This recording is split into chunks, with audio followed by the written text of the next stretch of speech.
Hello, my name is Simona. This is Daniela. This is Joanna, and this is Laura. Laura and Daniela are my roommates, and Joanna is my RA on the hall. They're going to be my audience today, and they're going to listen to my speech about the gypsy population in Slovakia. The reason for my speech today is to inform my audience about this big and complex social issue in Slovakia, and that is a population of like 500,000 Roma people in Slovakia that has been a complex issue for centuries now.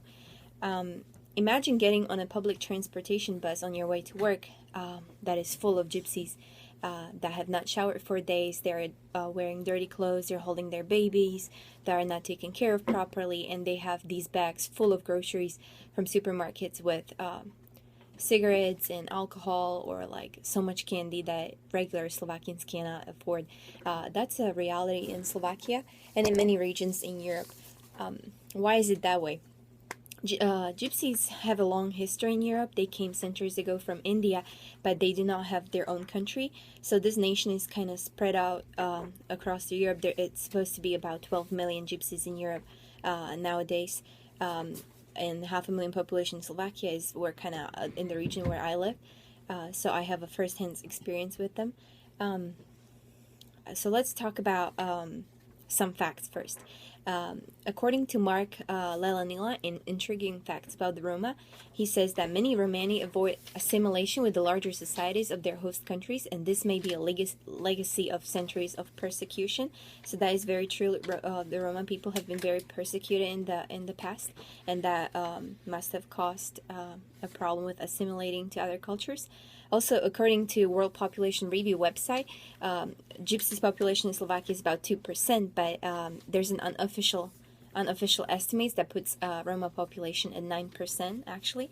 Also, Klara Orgovanova, in her article Roma in Slovakia, states that this Roma population tends to suffer from higher rates of poverty, unemployment, illiteracy, crime, and disease.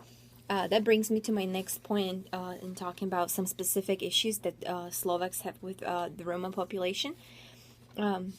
The Slovaks turned very hateful and bitter towards this minority because there has been just like so many conflicts and so much tension between these people's groups. Many crimes are committed by Roma men, for example, robberies, rapes, even murders.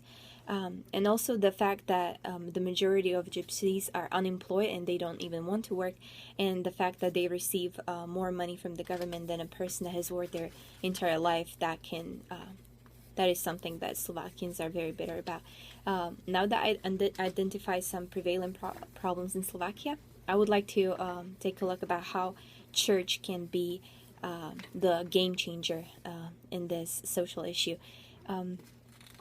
According to economists, some of 40% of Slovak Roma live segregated from Slovakians, and about 70% of working age males do not work and are unemployed. So by visiting the villages and slums and ministering to the Romas, many gypsies can come to know the Lord, and this decision can drastically change their lives and change the community. Also, the majority of children in children's homes are gypsies, and regular couple in Slovakia, if they want to adopt, they will stay on the application that they want a non-gypsy child. The church can step in this and can adopt children that are from this culture and from this ethnicity, and by that we can raise a new generation of gypsies who know the Lord, who fear the Lord, who are adapted to the culture, but it's not like they will lose their customs or traditions. That like Roma culture is very rich in those. So also from a business perspective, because I'm a business major, even the majority of Romas do not want to work, there are some exceptions. So as a business person, as a Christian, one can employ these people and give them an opportunity and just serve them, share Christ with them, and let them take care of themselves, let them change their lives. Which brings me to my other point. Many Roma children do not go to school, and if they do go to school, they're unprepared. They're hungry. They're they're not taken care of. I know that because my mom has been teaching these kids all her lives. And so the church can be a change in this too, and can take up the responsibility to educate these children and help them out financially, emotionally, and meet their needs. Lastly, the church, by providing emotionally and financially for those who cannot help themselves, can be just hands and feet of Jesus, and can change lives and help other people. This brings me to my conclusion. We see that there are many problems with between Roma people and Slovaks, and the history of the Gypsies living in Europe and in Slovakia has been very long. And even though there's hostility and tension between them, the church in Slovakia should take an initiative and get out of their comfort zone by ministering to them, helping them out, spreading the gospel, spreading the truth.